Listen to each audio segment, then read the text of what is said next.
wake up every morning when the clock strikes 8. I'm always punctual, never, never late. With a nice cup of tea, a little round of toast, the sporting life and the winning post. I get so nice and tidy, then I toddle off to work. I do the best I can. Still I'm only doing what a bloke should do, 'cause I'm only a working man. Here we are then, Mr. Giles. Be there at 2 o'clock sharp, and the best of luck. Thank you very much, sir. Next. No, don't say a word. You got it, didn't you? Yes, I did. I start 8 o'clock tomorrow morning. Well done, well done. And you just can't wait to get home and tell the wife the good news, can you? Oh, she'll be delighted, but I just had to come in and thank you for all you've done. I've always wanted a job like this, and now I've got it. Oh, come now, I was only doing my job. And I'm proud to say that any man who has come to me for help has never been turned away, for I've always said, a man without a job is like a ship without a rudder. He tosses and turns on a great sea of emotion and despair.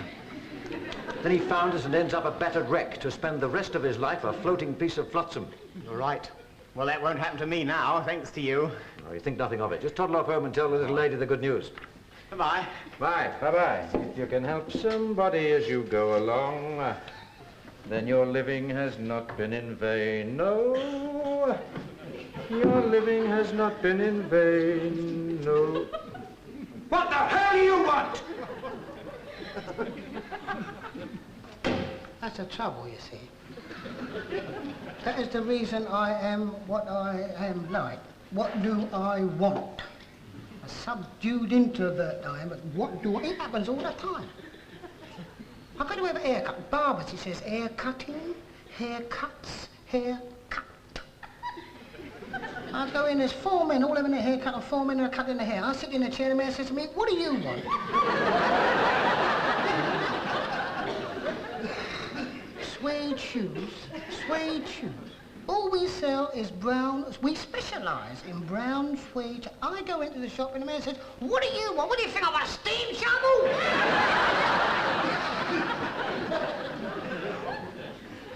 Raining. Raining, a cloud of black and a thunder the lightning. It's all raining, it's catching a... It's hissing down. Soaking wet, I'm all dripping with the wet and the water dripping. I go to my digs, knock at the door, my landlady opens the door, you know what she says? Is it raining? Is it raining? I'm dripping!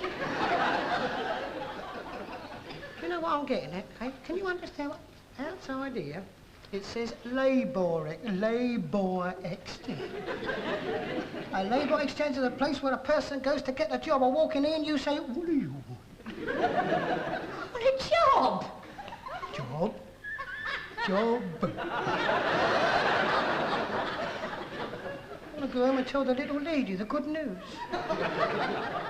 Darling, I've got a job, I shall cry. And she will cuddle me. Give me a cup of tea with a piece of toast with an egg on it. And I shall take her in my arms and say, I'm no longer a piece of flotsam, I've found my rudder. 'Cause I was helped by somebody as I came along, and my living had not been in vain. 'Cause I was helped by somebody as I came along, and my living had not been in vain.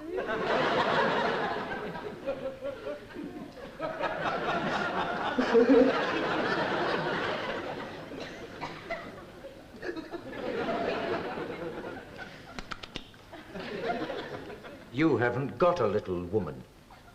Oh, to the onlooker, that must have sounded very impressive, and indeed the onlooker at this moment, I would hazard a guess, is all choked up with emotion because this poor little fellow wants so desperately to find a job. But then, what the onlooker does not know is that this poor little fellow has been coming into this labour exchange for the last 20 years! Not on and off for 20 years, not just occasionally during the last 20 years, but 3 times a week for the last 20 years! Monday when I send you for a job, Tuesday when you get the sack, and Friday when you dash in, collect your money, and dash out again! So pray do not concern yourself about becoming a piece of flotsam. You are a piece of flotsam. You were born a piece of flotsam, and you've been flotsoming around my head for 20 years. And as for losing your rudder, don't worry about it. You never had a rudder. You are rudderless, brainless, worthless, and damn well useless.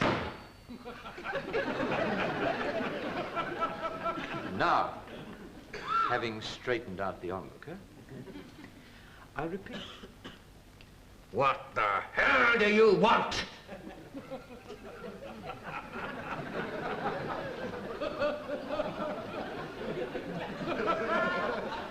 How do you know I ain't got a little woman?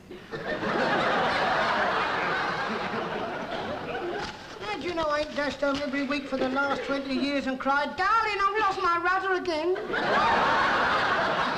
I'm tossing and turning again. I've floundered again.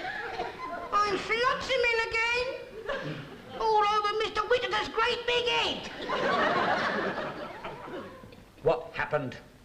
Pardon? What happened? Why did you lose the job? I ruptured myself clocking on.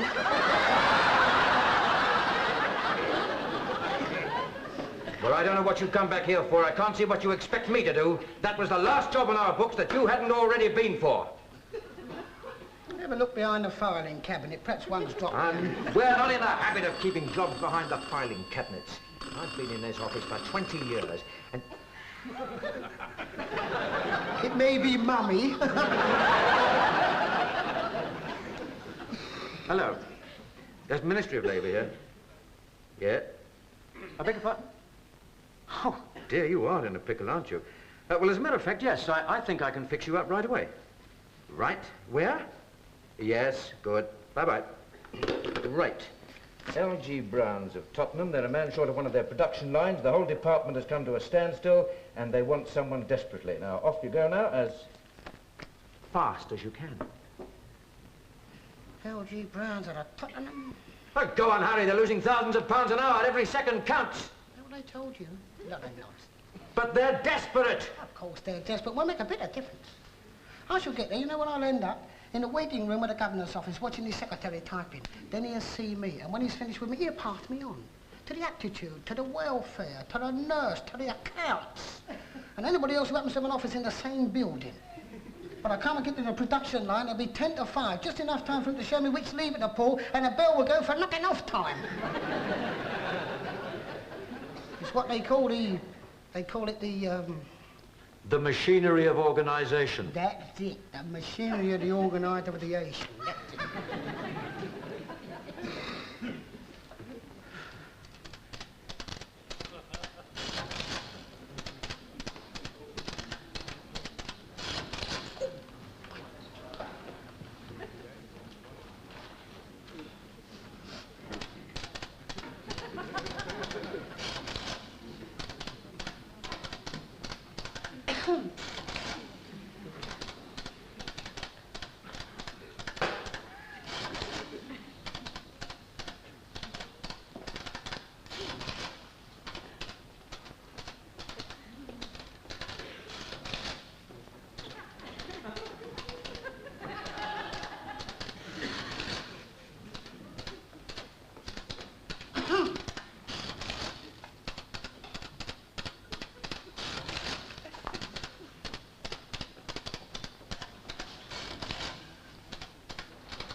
Excuse me, missus. Is there any danger of me starting work within the next 3 or 4 days? He picked up the telephone. Yes, he said, right away. Of course, he said. Get round to L.G. Brown's at Tottenham. They have a desperate situation. A man's fallen off the end of the production line, he said. I run all the way here. Run, Ronnie, run. Run. Stop that thief, they cried. They thought, I'd dash straight up to you and say, I understand you're desperate. You slapped me face and told me to sit down.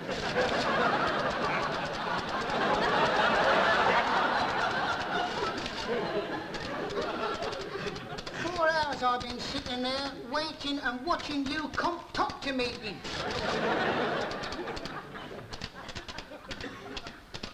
£14,340, 4 shillings and 8pence.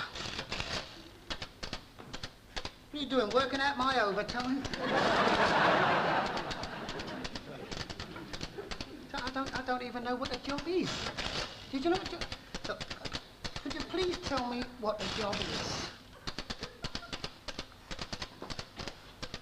Oh, you cannot, can you? No, why? Because you're staff. Staff, typical.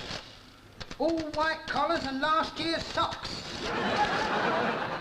You will be required to operate a 1400 horsepower Smith Vernier Mark 7 multiple novelty dispenser, synchronized to production outlet 3A in our breakfast staples division. Thank you. Now we're getting somewhere.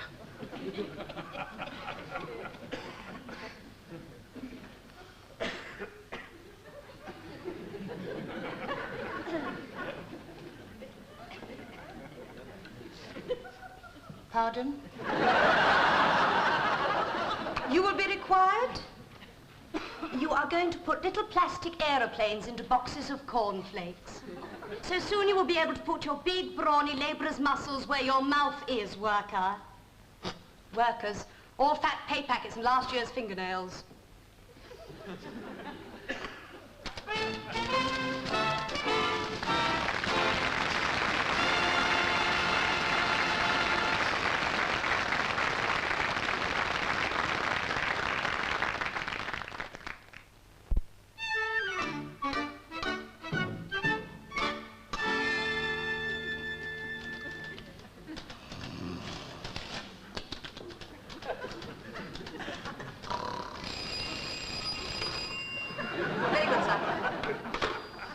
Manager will see you now.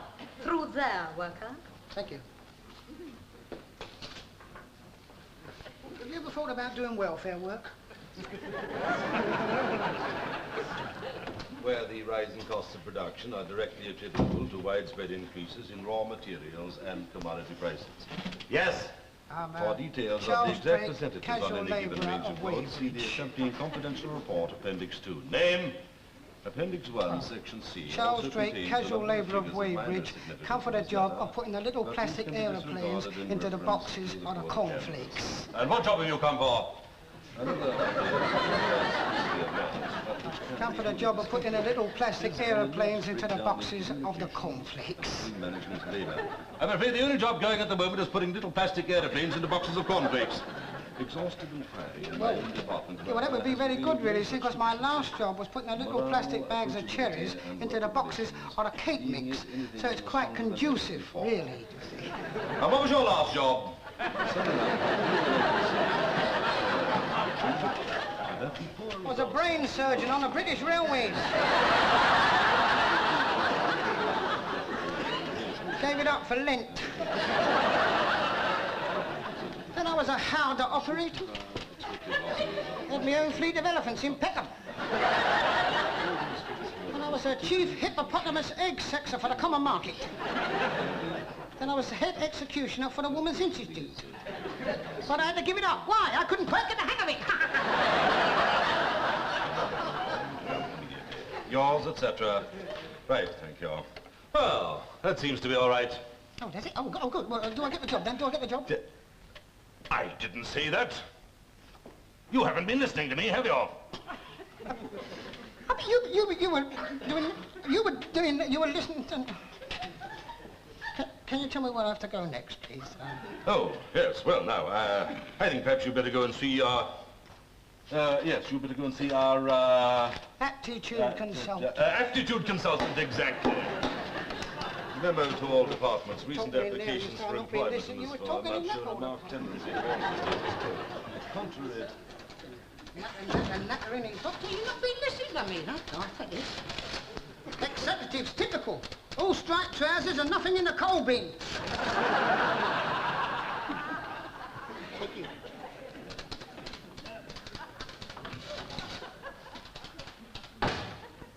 Charles Drake, casual labourer of Weybridge, come for the job of putting the plastic aeroplanes into the boxes of the cornflakes. Splendid. Do sit down.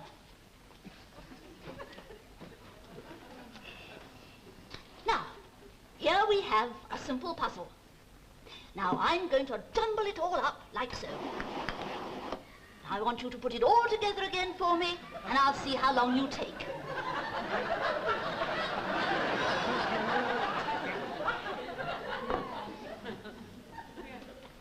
reminds me of when I was in the Air Force.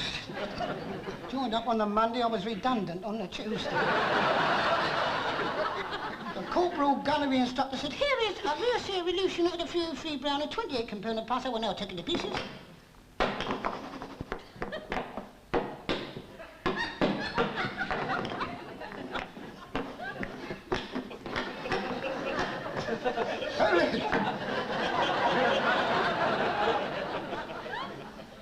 And everybody said, that's marvellous. That is very good. That is beautiful and wonderful. He said, you do it, AC2 Drake. I said, I can't.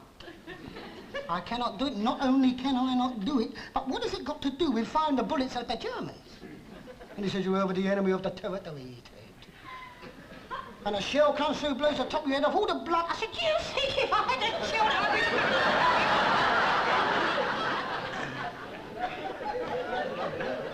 got court-martialed. Know what the charge was? For uttering the epithet sir in a manner so as to aggravate. Didn't even know what it meant. I'll just give them a bit of a shuffle, and you see how fast you can do it. Just for me,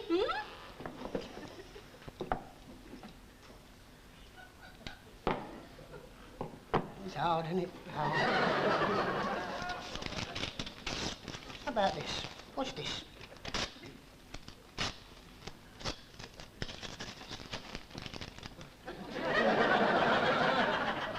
How about that? Very good, but what's it got to do with putting little plastic aeroplanes into boxes of cornflakes? I'll tell you. It's got about as much to do with the plastic airplanes in a box of cornflakes as putting those little... Madam, just answer me a question. What has putting those little blocks of the wood together got to do with putting the plastic airplanes in the box of the cornflakes? Do you think if I knew what putting those little blocks together has to do with putting plastic aeroplanes in our boxes of cornflakes, I'd be here talking to a little plastic schnock like you? Oh! Go on, see the welfare officer. Yes, of course. Yes.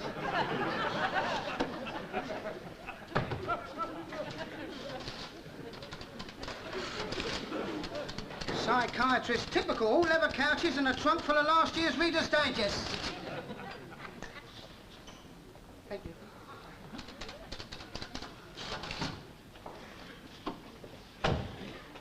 I'm Charles Drake, casual labourer, waivers, come for the job of putting a plastic aeroplane into the boxes of the cornflakes. Oh, well, thank you. Please sit down. Now, what seems to be the problem? I have not got one. I'm happy in all walks of life. So if you'll kindly stamp the car, show me the way to the machine, I would be grateful. Are you married? Oh, no. Got an arrangement with a girl called Muriel.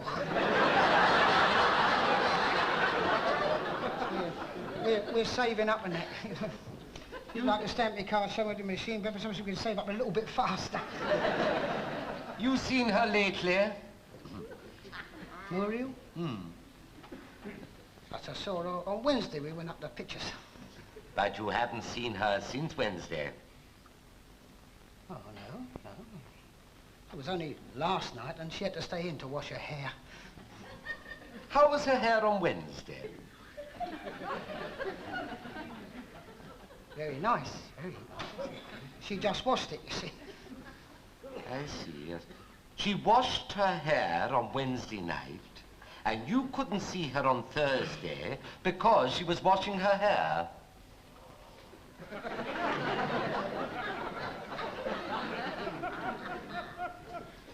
Yes.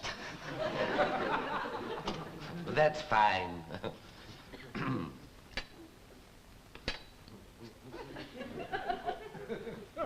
There. Now, you just pop over to the medical officer.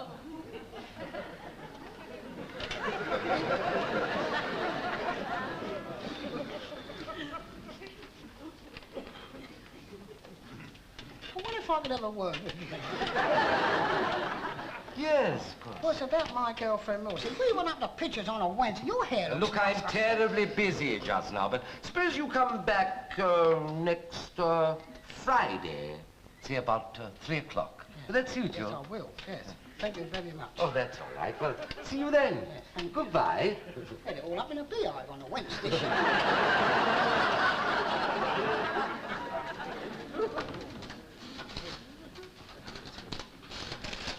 Welfare officers, typical. All blue blazers and shares in Pentonville.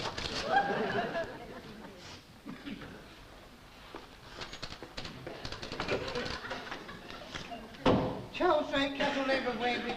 Come to the job and put the plastic aeroplanes into the boxes of the cornflakes. Job.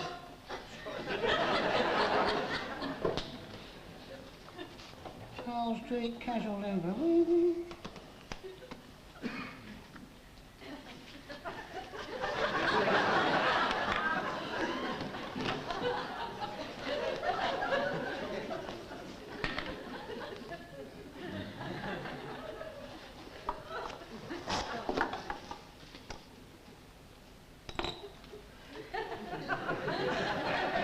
$38, $24, $37.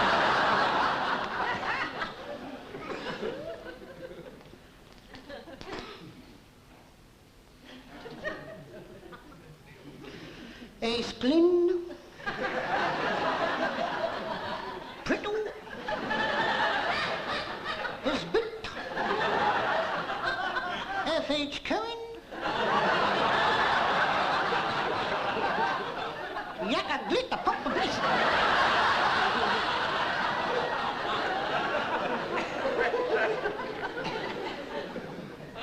Eyesight, yes.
Tetanus optional?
Yeah.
Appendix out.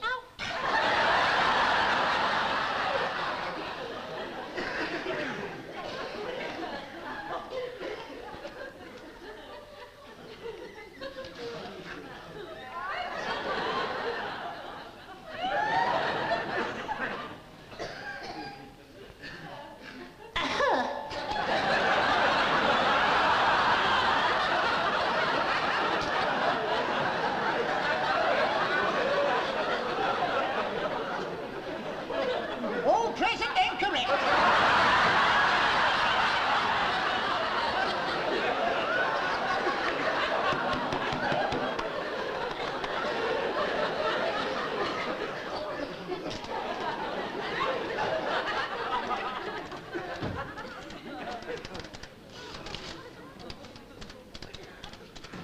Just a minute. What about the doctor? Typical, he wasn't in. And I've had enough of this to and froing. I want to go straight to the machine shop. You are going to accounts.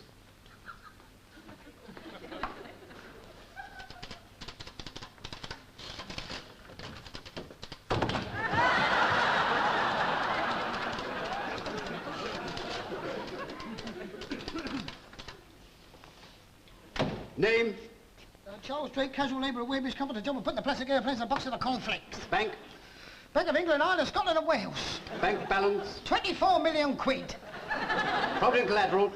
I got an estate in the Bahamas, a flat in Mayfair and a Glassmore, just off Watford. Have you made a will? Yes, I'm going to leave everything to be divided equally between Paul Getty and Dusty Springfield.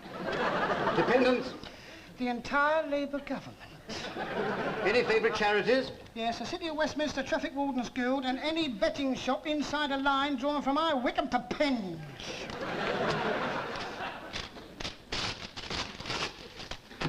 Accountants, typical, all red ink and a bed full of balance sheets.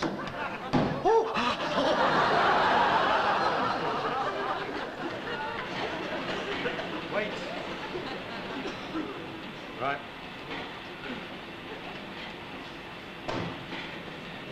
Sweet Joe!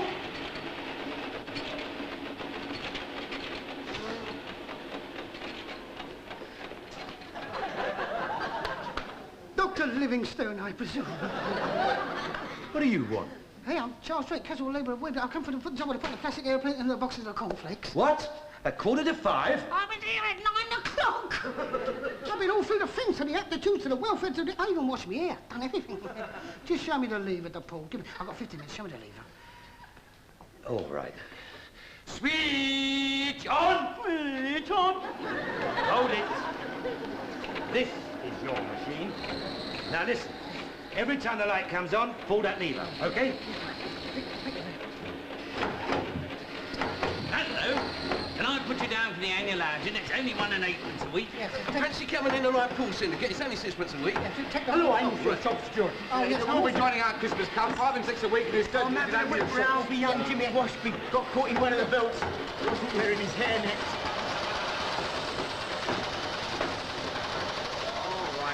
All right. So you went to all the offices and you finally got to the machine shop. Then what happened? It was 5:15. 5:15 when there's this big machine for the putting all the plastic airplane into the boxes of the cornflakes. I had a quarter of an hour, I did 4,800 and I got the sack. Oh. You did 4,800 and you got the sack? Yes. I don't believe it.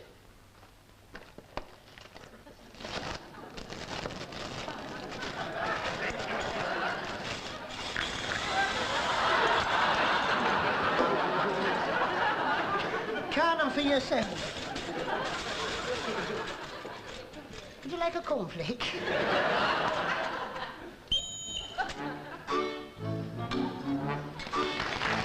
I get so many evening close on 6 o'clock. Strong as a heifer and steady as a rock. I has a piece of that, kicks off both my shoes, and settles in the corner with the Daily News. I listens to the wireless, then I toddles off to bed. I've done the best I can. Still I'm only doing what a bloke should do, 'cause I'm only a working man. Still I'm only doing what a bloke should do. 'Cause I'm